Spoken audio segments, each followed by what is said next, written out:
It's time now for the Perry Chill 3 o'clock news for this Friday afternoon, February 13th, 2015. Good afternoon and name your money on. Peter Wiggins here. 3 o'clock news at 9. They are not top 3 at 3 o'clock. Here is...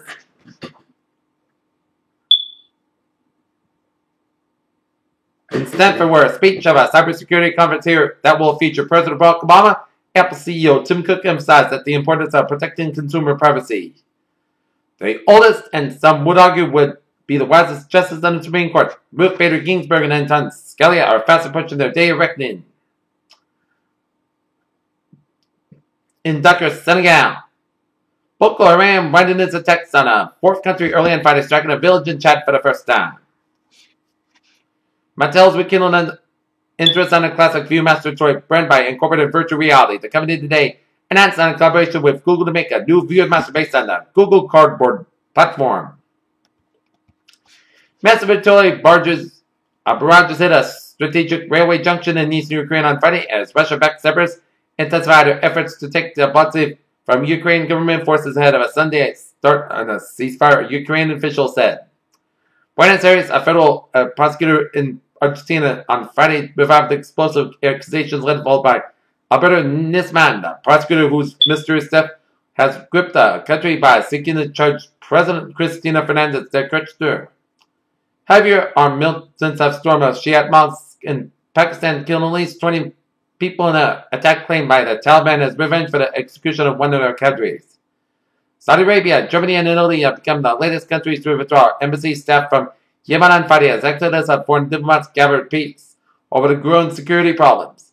South Africa was left in shock as further details emerged as a brutal police and security operation during the annual State of the Union address. In Pasco, Washington, police who shot and killed a man accused of hurling rocks at officers in Southeast Washington are drawing criticism from as far away as Mexico. Posts on his Facebook page rail against religion, but was that the motive of a gunman who allegedly killed 3 Muslim students in Chapel, North Carolina. Mobile, Alabama. A probate court around Alabama opened on Friday, a day after a federal court barred that the probate judge in Mobile County from denying marriage lessons to the same-sex couples. That realization began to sink in among many a week long. In Salem, Oregon Governor John Kitzhaber is showing no sign of walking away from a decades-long political career despite losing support from most of his party's leadership over allocations of Yancey used their relational land contracts. U.S. consumer sentiment pulls off 11-year high. U.S. stock report Dow Jones 17,995.79 up 23.41, S&P 529 1.60 up 3.12, and Nasdaq 47.99 up 20.38.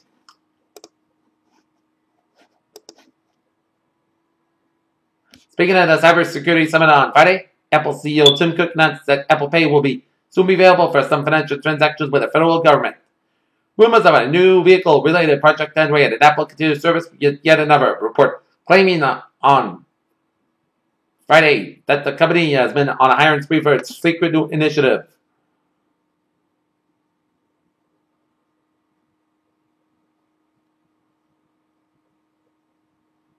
As for his first annual Rock City Classic concert with Kevin Durant, Kanye West debuted his new song Wolves featuring Sia and Chicago rapper Vic Mensa. Megadrought predicted to ravage the Southwest. Each year, about 8.8 million tons of plastic ends up in the world oceans, a quantity much higher than previous estimates according to a new study that tracked man and debris from its sources. The Ebola virus still may be able to cause disease a week after a person infected with the virus has died. A new study suggests the study involved 5 macaque monkeys that have been infected with Ebola for previous research. And recognized after today. The picture's grim. The measles virus is having a heyday. Why not? The country is divided. The issues whether to vaccinate or not to vaccinate have been hanging around over the head of every American like the sword of Damocles.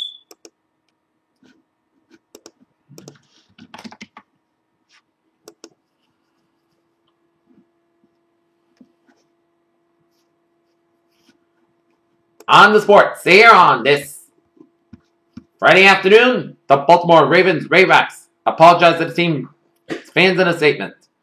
Peyton Manning's future with the Denver Broncos remain unclear after he met Thursday with the team executives including General Manager John Elway and Chief Executive Joe Ellis. Duke freshman center Jahlil Okafor has been projected to be a one-and-done player before he stepped foot in Durham. Okafor, a Sporting News mid-season All-American Wood Award candidate, was supposed to play for Mike Krzyzewski's Blue Devils. The murder trial of ex-NFL star Aaron Hernandez resumed today with a judge ruling that prosecutors could show video of him dismantling his cell phone a day after Odin Lloyd was killed. Tonight, the Boston Bruins will be at Vancouver tonight, taking on Vancouver Canucks, while the Norton Lancers boys varsity basketball team will be playing the final game of the regular season at Norton High School, take on the Hopkinton Hills. Game time 6:30 p.m. Peter Cello News Times 3:05 here on this Friday afternoon, and it is time now for a traffic report here. And take a look at the traffic situation here on this Friday afternoon here. And take a look at Southeast Expressway, and the southbound side is backed up from the Pike all the way down from Dorchester. Tippin Hill Tunnel on the southbound side. So 120 on the southbound side is backed up from 20 and Randolph down for the Braintree split.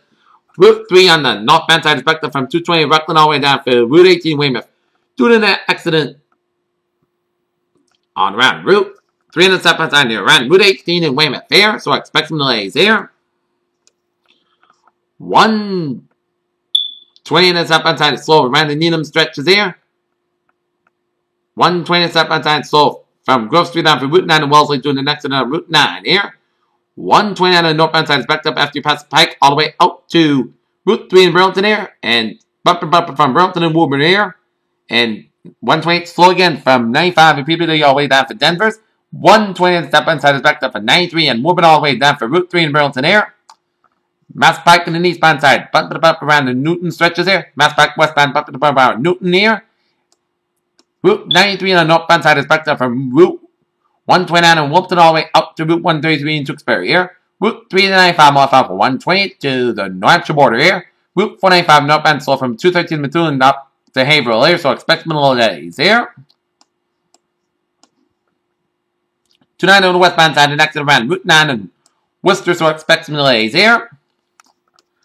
Route 95 on the southbound side is backed up from Particular Escrows down for downtown Providence.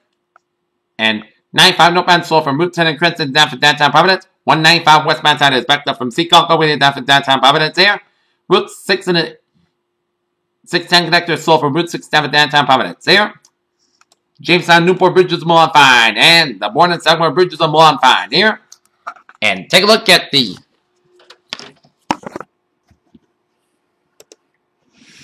MBTA's subway alerts here as Green Line D branch experiencing moderate eastbound delays to a disabled train at Elliott Station. Green Line East service suspended between Brigham Circle and Petty Street. Please use Route 39 bus for service between Brigham Circle and Heath Street. And late night bus subway services won't be offered Saturday night, Sunday morning. The last subway trains will depart downtown Boston no later than 12:50 a.m. Orange Line resume weekday service beginning the start of service on Friday, so please continue to anticipate delays here.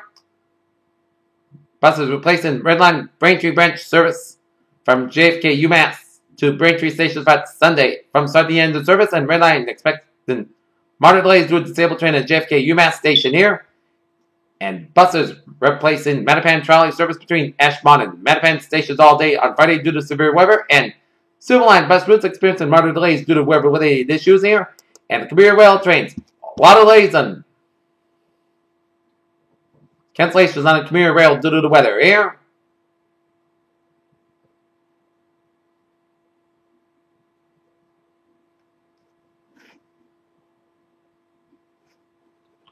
Peter Cello News Time now 3:08. Time now for a weather report here.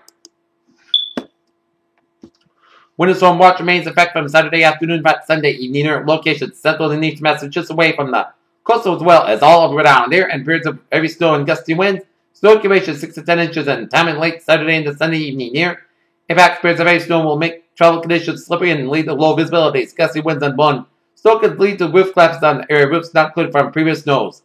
And winds north of 15-25 miles per gust up to 59 miles per hour, and visibility is 1.5 miles at times here.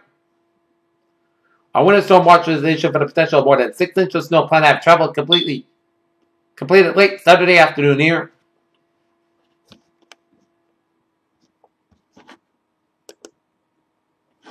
Okay, 7-day forecast goes like this. This afternoon, sunny skies high about 14 degrees, wind chill as low as 0. Northwest wind about 8 miles per gust size, 23 miles per hour for tonight. Most of the coast got low about 6 below. West wind about 5 miles per hour, comedy evening. Saturday, still likely to be after 1 p.m. Most of the skies got high about 20 degrees. Wind chill as low as 4 below. Cloud wave becoming 5 to 7 miles by the morning. Chance precipitation 70%. New snow accumulation 1 to 2 inches possible. For Saturday, snow, low end 17 degrees. Light variable wind becoming north around 5 to 10 miles by the DG. Winds critical size 22 miles by transportation 9%.